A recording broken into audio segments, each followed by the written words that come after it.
Rural ERs are absolutely necessary and vital, but that doesn't mean I don't want to crash out every time I go to one. We've established I live in a very, very small town. There's not a lot here.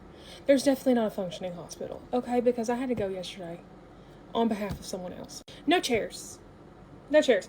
I sat on the hospital bed the entire time. My back still hurts. It took 8 hours. And in the course of that 8 hours, all that was done was blood work, a urinalysis, and a CT to leave with 2 prescriptions that we couldn't even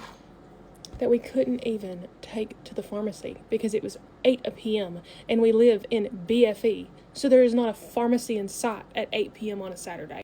Also, keep in mind, this person goes into this emergency room after being directed to the emergency room from the urgent care down the road. The urgent care down the road said, "You have a really high fever. You have low blood pressure and you've got a low O2 level. You could be septic. Go to the hospital." So, mosey on down to the hospital. Checked the vitals twice. The first time when we got there. The second when we had been there for like 2-3 hours and I was like, "Hey, can you check the vitals?" They're like, "Yeah, actually, yeah, we can do that." It was like the least emergent emergency room you've ever seen in your life. There was not a rush for anything. If you have anything more than like a blood blister, they're sending you off via helicopter. I get that these exist for a very good reason and they need to exist, but damn, why have rural hospitals become such a shell of what they used to be? They were even better when I was a kid. What happened? Does anyone have any answers for me? Sound off in the comments.